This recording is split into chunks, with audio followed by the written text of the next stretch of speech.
Hello, and welcome to the first ever 40K Fast Forward, a full battle report in under an hour with commentary. So let's get into the game. So, we just played a game on stream of Imperial Knights vs Tyranids, and then we recorded this game right afterwards, and Danny made some changes to his list for this game. So, Danny, why don't you take it away and tell us your list? Sounds good. So for this one, I decided to change things a little bit different than what I had on stream. That one was meant more for fun, but this one I want to try and test out a list I had in mind for running in a tournament. This one I ran Canis Rex with a Knight Crusader, having the Mysterious Guardian enhancement. Those are the two large Questoris Knights I brought. In addition with that for support, I brought three Armiger Helverins, three Armiger Warclaves, a Countless Assassin, and a Everstor Assassin. So, what were the changes you made?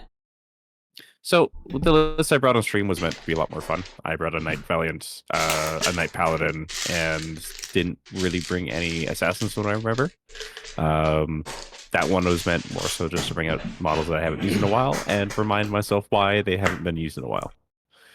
These were using what at the time I thought would be more appropriate for a tournament setting, though in this case, after this game and some further testing, there's even then still some changes I'd like to do.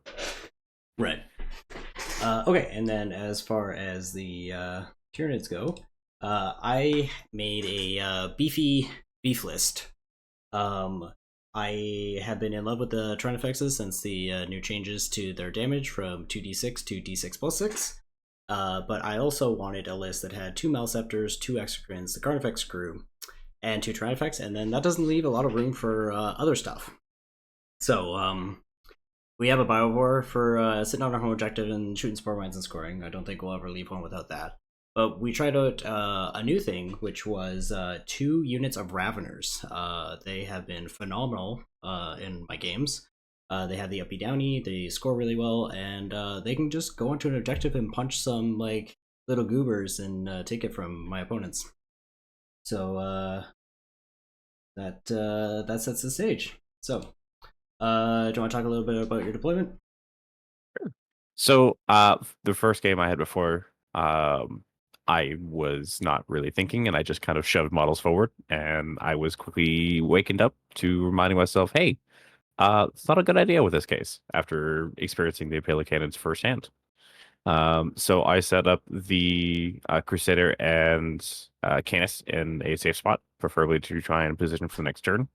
I wasn't expecting to try and push up turn one just due to the way that layout 8 has worked for knights.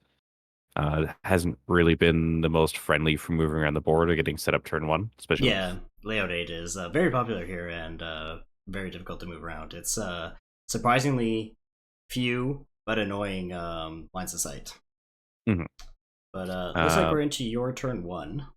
yes. So And I was in my initial turn, I was going to try and see if I could scout forward and push up with the Eversor Assassin to launch it at your Biovore on your home objective. mhm. After positioning around some things and considering, I decided that it probably wasn't going to be a good idea to try and go for that since it was such a distance. Later onwards, after scouting, he ended up just running behind the wall to it's the top side of the map there, right by where Canis just advanced up to. Mhm. A lot of it was rather than just trying to push forward and sending models in the open, was just staging and prepping. Especially with drawing, bring it down, and cleanse turn one, I didn't really have a whole lot of opportunity to leverage what I had for secondaries, so I had to play it safe. Yeah, and it looks like one of your little knights beside Canis is doing the Terraform action or Yep. setup two. And then your other big scary knight is off the table, or is that the guy in the back there? He, And you pick he's him in the up. back there. Right. Yeah. So he's able to go up and down once per Mhm. game to reposition. In this case, I just left him behind the ruins there as in case you decided to try and push forward for the center objective, I could hop over the building there, whether or not I was battle shot, could still shoot and hopefully remove whatever pushed forward. That's what I was trying to set up for that there. I think for that Warglaive there, I was just trying to see if I could get him to be further forward without being so easily shot. But Mhm. after checking line of sight lines, as well as where things could move. I decided that it would have been too risky to try and have him hide there, so I just pulled back. Yep. Which I think is smart, especially after the Tyranid shooting has gotten a lot more scary. Yes, yes, it has. Those Imperial cannons did not feel nice to go up against in our last game. Yeah. I believe that's the end of your turn. So at the end of that, I picked up both Raveners because they have the Downy mechanic, Mm-hmm. and I believe I got engaged on all fronts, and I forgot what the other one I drew that was not good, but we discarded it for area denial. I believe it was Assassinate you pulled. Oh, that was, yeah. So not doable on turn one, but area denial engaged on all fronts is. So I believe what I'm measuring here is to see if I could get my lictor. My lictor's set up so he can walk onto the objective in Terraform, but he was just shy of doing area denial as well. Mm-hmm. So we decide to get the advance to get the area denial and forego the Terraform. That probably isn't going to happen because it's more of a bait just to get some stuff out and deal with him since he's a lone op. And then we are going to use a Spore Mine for engage on all fronts. Yeah. Because normally I would put a Spore Mine in the middle for area denial, but seeing as we drew two secondaries that Spore Mines are good at scoring, we went with the latter. And now we're just advancing and shuffling, like Danny was saying. Layout 8 is very difficult to move around, especially when you're just a bunch of big bugs and big robots. So advancing and positioning is super, super important. So we found a cheap little angle there for our Malceptor not to get shot. Trinifex is not getting shot. The Trinifex that advanced onto the objective is also out of line of sight. We're going to drop down these Raveners to do the Terraform. I believe, yeah, and Danny has that knight that has the ability to reposition through Deep Strike. Yeah, so we thought about it and we positioned our Raveners in a way that would say no thank you, and then with that in mind, we dropped the other Raveners down because to stop him from dropping there. Because if he dropped there on top, that would have been a very bad time. Because then I have to shift my whole army into that direction to deal with that, which I did not want to do. So we get our engage, we get our area denial, baby engaged in the area denial, and pass the turn 2 over to Danny. Mm-hmm. So a lot of positioning so far. This is, I believe, when I start poking it a bit more. I have that Warglaive that is set up towards the very bottom of the table there. I didn't have a whole lot of room to have him without just having the Warglaive sit and do nothing for the turn. So I decided to be a little more riskier and have him push, basically deploy right up near where your forward expansion is. Mm-hmm. And this turn, I believe, if I remember correctly, he was the one that moved up to deal with that lictor there. Okay. A lot of this is just, again, setting up and prepping. I didn't have a opportunity I felt to push forward without not necessarily picking up enough. I went to go measure the distance to the Biovore, and I wasn't quite happy with it again. So I decided to just move the Everstar up a little bit, keep him as a threat, and waiting. I could have probably tried to go for your Raveners there, but I was really focused on trying to remove this gridding and scoring potential of the Biovore, especially since he was sitting on your home objective. So yeah. So if you get rid of him, you not only stop me from using the Spore Mines for shenanigans, you take me out primary. Correct. That Warglaive moves up to try and say hello to the Lictor, get with just within 12 for Melta and the Lone Up, and not to dedicate any serious amount of resources. With getting recover assets and containment, phone number for this, I just had, I believe it was both the Calidus Assassin and the Helverin up top there. I believe they were ones that did containment, and then I had recover assets be done by one of the Warglaives in the back, as well as Canis, if I remember correctly. It was fairly safe to do both of those. I'm not usually a fan of doing recover assets. No, I unless it's like bottom of turn 5 where I get to score it immediately. It is that and sabotage are usually getting pinned. Mm-hmm. This was a case where I didn't have a whole lot that you could comfortably interact with, so I was able to relatively comfortably set things up for that. Yeah, the amount of times I've been messed with and had to not only not score recover assets, but have to keep it and then discard it for a command point instead of just getting rid of it right away is too much. Exactly. Never again. I can't remember what I had to deal with those three Raveners. I think I had a Helverin get line of sight on those guys to get some shots off. Oh, that's what it was. The Helverin up towards the top was able to peek his gun barrel around the wall, just to the way the GW setup is. Oh, right. He was able to get line of sight on those Raveners to try and pick him up, and he had a good gun for that. And then that was pretty much all my turn was. Yeah. So losing the Raveners was sad. I did not Mhm. pick up the Raveners at the bottom there because they were doing the Terraform action, and if you're doing an action, you and you pick them up, the action does not complete. Mhm. All right, so we get assassination and cleanse. It was an assassin you discarded before. We'll never know. Next time we do this, we're Dude, gonna have audio so we remember. But it's also been over a month since 2 we weeks? were.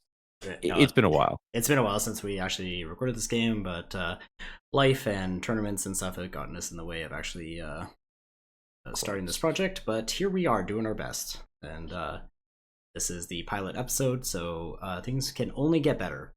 Correct. We did actually have a RTT that we played on stream that I was able to. Well, I won't give any too spoilers, but I did get to the final round. If you want to watch more stuff for Knights, definitely recommend giving some of those games a try. And then Kyle, one of our newest members of the team, also got to play, but he looked a little different than he normally does. Little strange. I think Yeah, he had a new haircut, maybe. yeah, haircut, maybe lost some weight. Yeah. Okay, so for your turn here, you're deciding to looks like move up to deal with that Yeah, Warglaive so we and we need to start killing stuff, and that Warglaive is a nice little treat you put out for me. Mhm. Just having two Malceptors on the middle, just very tough tanky boys that I can give a feel no pain to hold that objective.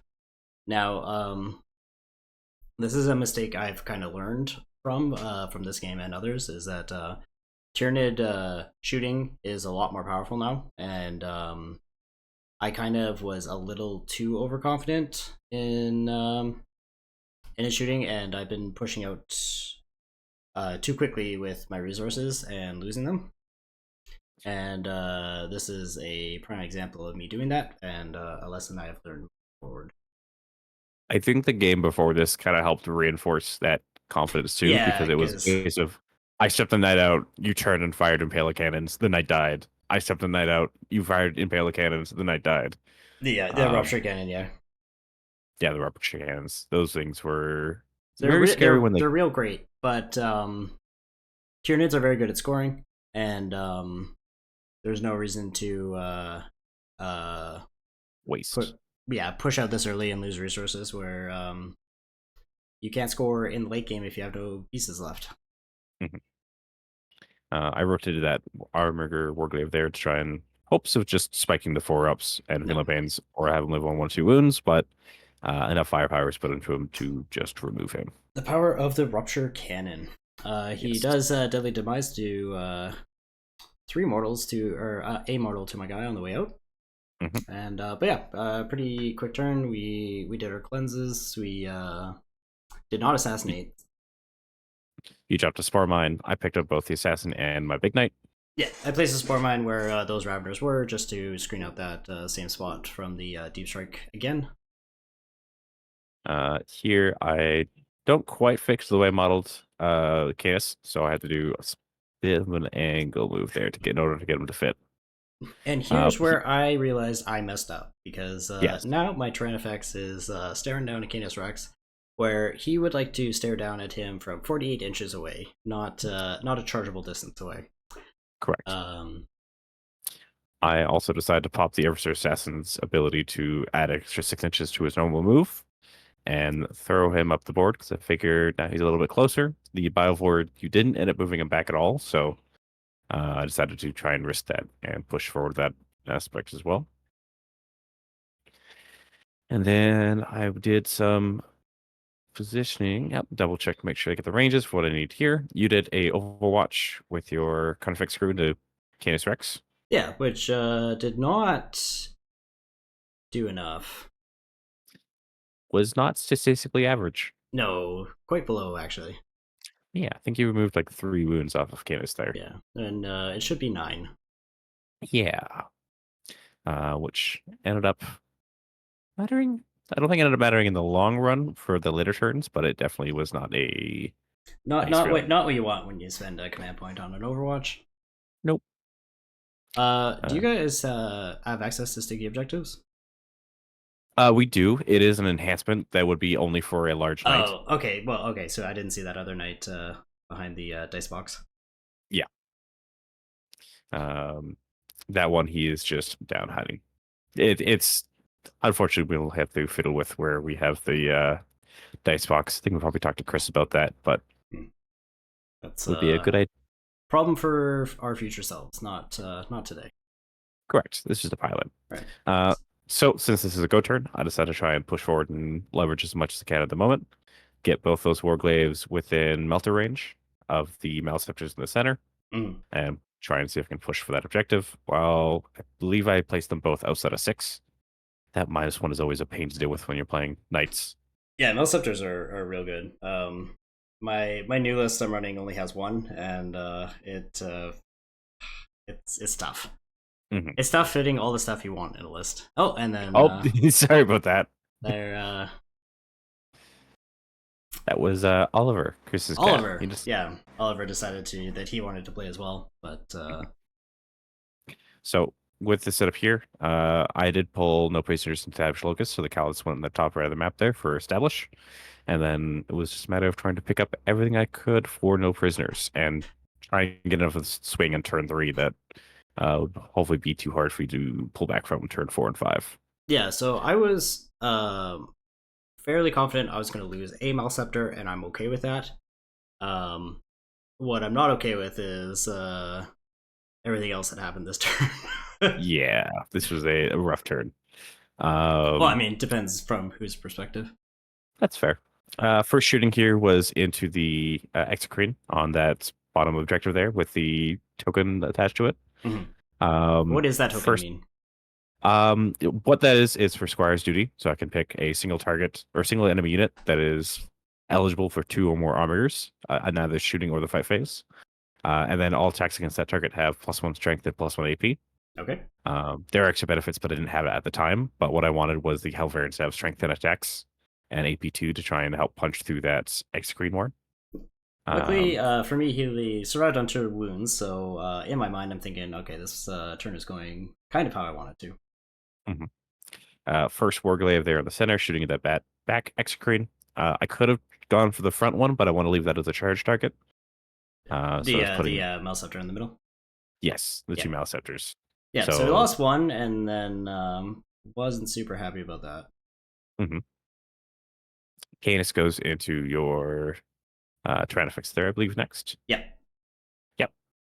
That did all right. I think I only ended up doing like 4 damage to it with the shooting. Which I thought was Despite great. yes, I got like 4 wounds, and you rolled pretty damn well. Yeah, and I did the Blanka save as well. Yeah. With its once per game ability. This was the Knight Crusader into the other Tyrannifex, if I remember correctly. Yes. Yep. And, We were double checking on whether you had cover.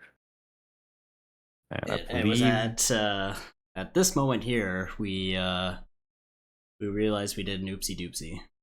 yeah, because despite the 0 damage being nice, Melta still says hello and Yeah. punches through. And like, if I lost like one Malceptor and one Tyrannifex, the turn wouldn't have been so bad. I still think I push out that Tyrannifex to do that. What I should not have done is put the other Tyrannifex, the one by the here. Carnifexes, yeah. Yeah. So the Eviscer makes his charge. He gets into that Biovore while he is juiced up. Canis Rex makes the charge. Yeah. I was within 9, so I just made that 8 to charge exactly. Yeah. And then I believe I tried to heroically intervene and failed. Yeah, it was a rough one, unfortunately. That was a bummer. Uh, I'm not gonna it lie. was. And then Canis, oh wait, yeah, and then we got more Uh, charges. yep, lots of charges. Lots of charges. Uh, Yeah, King's yeah. take shot. This Both the is warghosts got a in. good lesson on what not to do with this list. Yeah. Oh, this was, I think, yeah, this is where Canis decided to punch the Tyranids with 5 punches that And get got 10 hits. somehow got 10 wounds. Yep. And after saves, I believe that Tyranids suffered 63 damage. Yeah. Uh, so Yeah. uh, so that was not cool. Yeah. Did not like that. No one usually does like Canis Rex getting that close. Mm. But that's why we play these practice games. Correct. And then And actually, then, the tournament I was preparing for, I did play an Imperial Knights player, and we were doing so well until uh, one of the big knights, not Canis Rex, but another big knight, tanked 2 Exocrines, 2 Tyrannifex, and a Melceptor shooting, and then game fell apart after that. But until then, it was looking real good. yeah. Adversary Assassin picked up that Biovore after he ended up picking up like 9 extra hits. Yeah, The sustained fury. this game's falling apart real quick. Yeah. So it's your go turn, and you definitely went. Next to prisoners and got established with that Calidus there. Yeah. I've been rather enjoying the Adversary Assassin for some games lately. I know he's not always a favorite for some players, but just the capability of throwing him forward and just being a problem. Okay, so I call Shadows in the Warp here. I have three times I'm going to call Shadows in the Warp is when usually my opponents turn 5 just to shut off their primary when they have a lot of less pieces. The other 2 times are when I'm about to win the game or when I'm about to lose the game, and I am about to lose this game. So we call Shadows, so then hopefully the key pieces that I want to attack this turn can't get the 4-up pinball. And I was hoping to Battle Shock the 2 guys in the middle, so I would get primary on that objective. I battle shocked his entire army except for Canis, who I wanted to battle shock for sure, and one of the guys in the middle. So although it was phenomenal, Shadows in the Warp, it didn't do what I wanted. Everything except your intended targets. Yep. Yeah, I would have much rather he pass all his battle shocks except for Canis and the 2 guys in the middle. But we don't live in that world. I'm afraid not. So now we're just trying to do damage control the best we can. So we're hoping to pick up Canis and then pick up one more Little Knight and then add then 2 if we're lucky. Mm-hmm. Is the thought process here. So we make sure the Carnifex crew will not fail their charge this time. We had the High Tyrant in there just for some guaranteed damage. We had an Exocrine in reserves, luckily, so we're just dropping him into position to be able to shoot the stuff in the middle. And then we're not pulling the Melceptor back because the 2 Exocrines are blast, so not able to shoot into combat. On top of that, bring it down and secure no man's land, kind of a little bit of a fire. Yeah, absolutely. To try and so we're still trying to hold the objective with the Melceptor. So if we do kill both knights, well, actually, we just need to kill the one because the other one's battle shocked, and our Ravners are just being bros on the bottom there, holding that objective. Such a good unit. Yeah, I've been really, really happy with them. I think moving forward, they go in every list that I write. Having a unit that's able to go up and down, or with the amount of melee attacks they have for being a 75-point unit, it's still insane. It's wild. It's like, what, 21 attacks for 3 of them?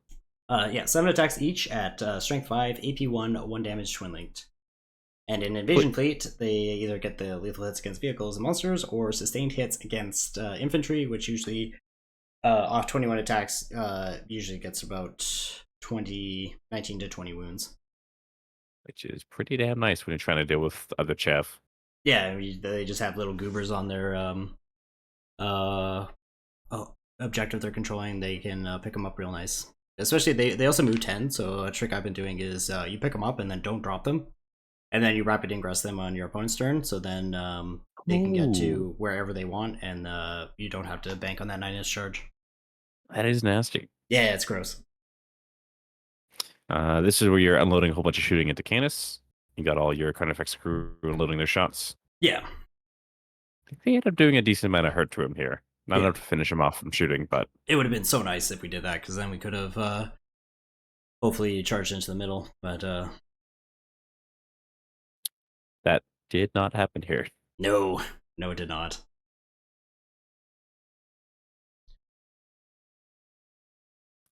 All right, so yeah, just shooting the exocrines now, I believe. Oh no, no, okay, so we did all our shooting. We did not kill anything in the middle, which was sad. Oh So yeah, now we're this just was a turn doing, the Exocrines did not roll very well. yeah. So now we're just going to try our best to kill Canis. Mhm. Both with Old One Eye, your Hive Tyrant, and the regular Carnifexes. With the little bops. Down to 5.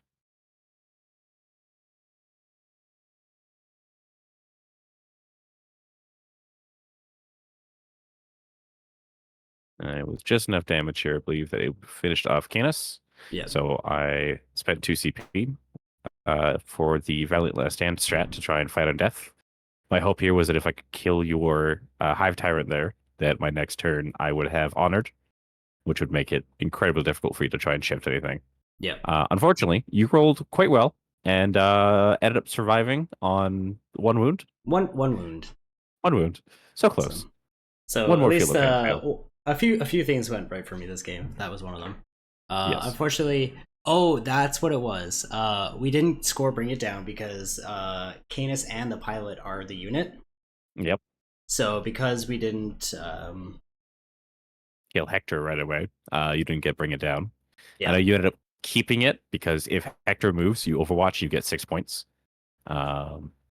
Which is a little tricky. You end up doing later here to try and guarantee that, which I didn't consider, but it was definitely something I should have. mhm. So this is a turn where I pull. Let's see what I pull here. Secondaries. Storm Hostile, and that was I believe Sabotage there. Sabotage. Yeah, so it was kind of a awkward getting Sabotage, but I was trying to continue pushing that advantage. Storm Hostile made things a little difficult. I had to try and push forward to your bottom expansion objective there, Mhm. meaning that I would have to try and charge your Exocrine. And then I also wanted to try and just start removing whatever you had left that were threats, Yeah. namely that Hive Tyrant, which can do quite a lot of damage in melee with his twin linked swords. And if I can get that, that means at least for turn 5, I can get a improved fatal pain and more CP to try and play around with. Absolutely. I think I probably focused a little too much. Mind you, I was setting up a lot of my Helverins with Squire's Duty into the Carnifex crew. Yeah. My hope was that if I triggered your extra movement to head towards the closest enemy unit, that you wouldn't be able to get into range of my Warglaive there, Mhm. which you didn't. I did not. No, as we'll see in a minute here. I get all my line of sight set up. A whole lot of them can see the Carnifex is there. One of the Helverins, let's see. Yep, set up Squire's Duty, get Mhm. into shooting.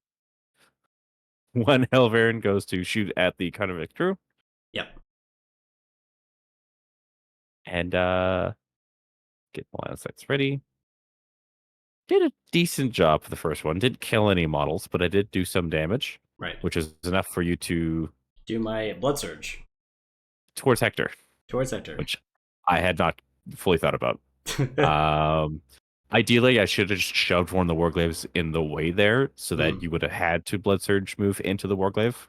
Yeah. Um, So this ended up being really, really good because I think I got out of line of sight of some of your knights as well. you did quite a lot, actually. I think the only thing that was left was just the Warglaive there. Yeah, but it was Uh, like it was a tough spot because if you move the pilot, then is his name Hector? Hector, yeah, Hector. If you move Hector, I overwatch him immediately and then score 6 points. exactly. Yeah, awesome. The other shooting here, trying to finish off your Malceptor. Fortunately, in this case, he ends up surviving just barely. Yeah. I ended up having to spend most of my shooting into your hive turn to try and finish him off. You're making a lot of the make the 4-up invuln just repeatedly. Having that 5-up feel of pain that improved to a 4-up was a little bit difficult to try and chew through. It is difficult. The difference between a 5 up and a 4 up Philippine is wild. It ends up being, I think it's another 50% total wounds. You go from Yeah. like 150% theoretical wounds to 200%.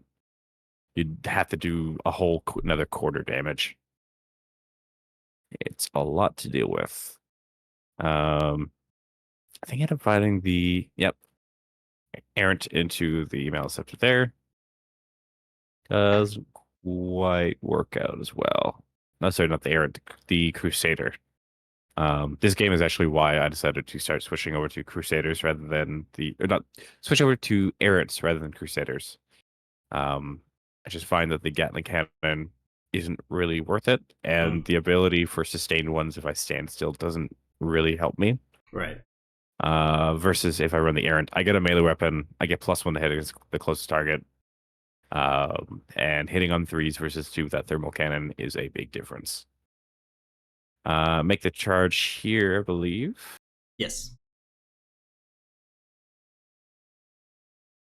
I had a CP reroll. Did I hit the CP? No, I think I failed the charge there. Yeah, it wasn't enough because I ended up having to pivot there, so I wasn't able to make it. Right. I charged the Helverin in there just to try and tie up that unit. And I think a tank shock there. Yeah. Sorry, not Helverin, Warglaive. But a tank shock to try and remove one of the um card effects is there. Right. Just so that old one eye couldn't get some free swings in on Hector in Hmm. hopes of you whiffing with the other guy. Didn't quite work out. Well, it did for the melee. The next turn, you ended up just shooting him off the table. Which, yeah, Uh, I was actually hoping to not kill him at this point because then I can keep bring it down and hopefully score like big on it next turn. And with you yeah. failing the charge into the Exocrine, I felt like, oh yeah, he survives on 1 wound. So Yeah. thanks, guy. I felt like I could.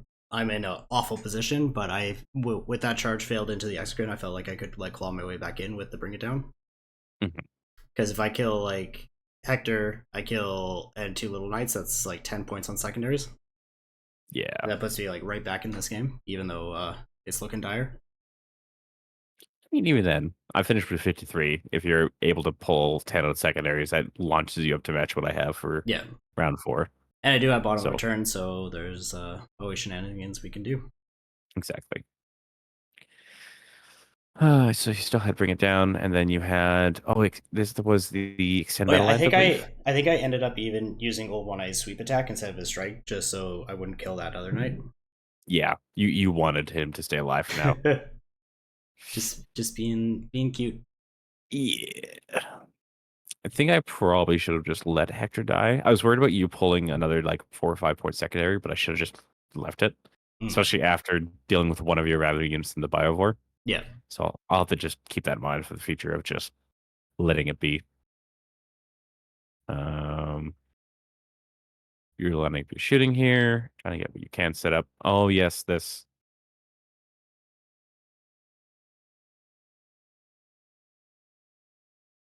yeah. So I wasn't worried about moving the Exocrine because Titanic models cannot Overwatch. So now we're Damn just shame. trying to do as much damage as we can. Mm-hmm. Kill off Hector, which guarantees you those points there. Yeah.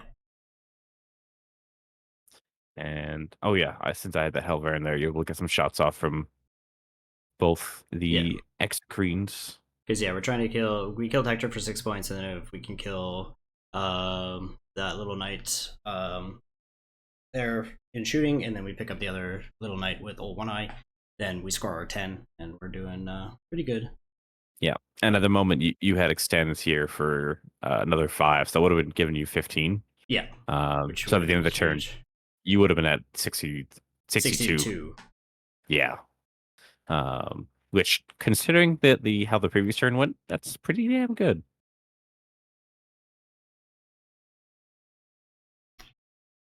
Yeah, so our luck is starting to feel like better, and then and then this fight phase happens. And yeah, we kill Yeah. that. We're feeling good, and then You go to punch me.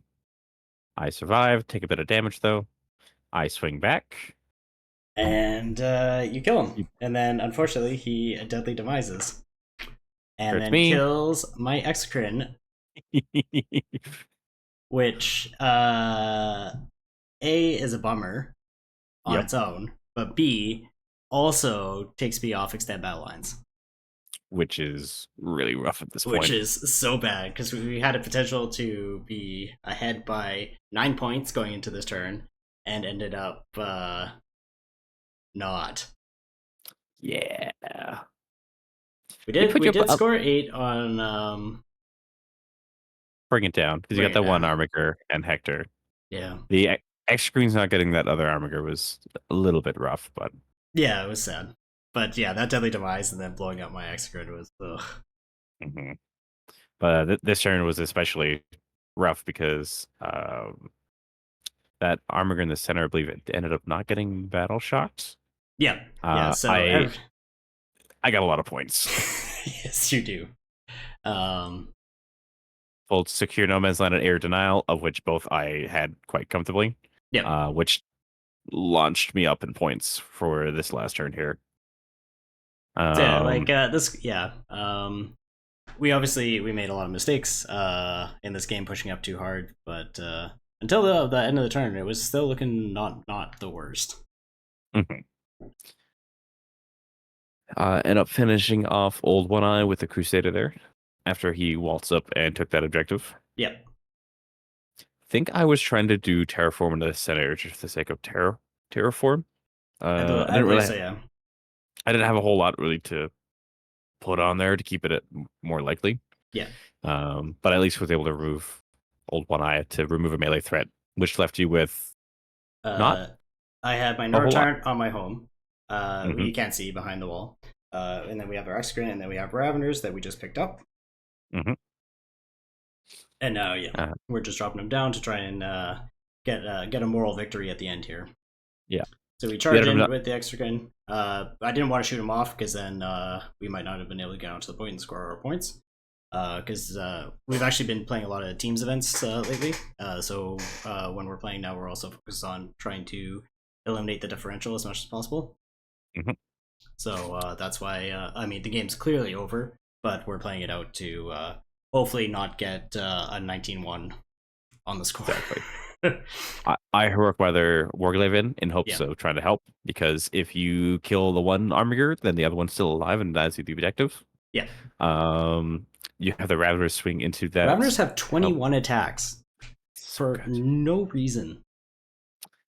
They did decent work here, if I remember correctly. Yep. Uh, And then karma, instant my karma, arm, where your armature blew up and killed your other one, giving me the point, correct. getting Yes, me my extend battle lines. We stormed a hostile objective. Uh, which so the score ended up being from like awful to what would that be, a 12-8? yeah, because you got the storm. If we Oops. put the points in for something else there, Uh, but it ended up being like another 105% objective, storm and extend. So like that's another 2 point difference. yeah. Hold on. We're just gonna put the final score up on this thing again. There we go. Yeah. So yeah, I went from like I'm gonna lose like by 19 points to losing by 2, which is Exactly. in a teams event would make my team very happy. Overall, some good lessons. Like obviously, you learned your some things from our stream Position. game and implemented it into this game, and then I learned that I can still die fairly easily, Measuring your and pacing. measuring your pacing, playing for the late game, and not just falling in love with your damage. And Yes. yeah, overall, this was a great game. It was a good lesson. We were 3-0 going into day 2 for that tournament that I was practicing for with this list. And unfortunately, ended up falling to Imperial Knights in round 4. But was a much closer game than this one, and learned some good lessons. So Yeah. this has been the first ever 40k Fast Forward brought to you by Mid Table Tactics. Let us know in the comments what you liked. We are open to suggestions and to make this as good as possible. And Yeah. thanks for watching.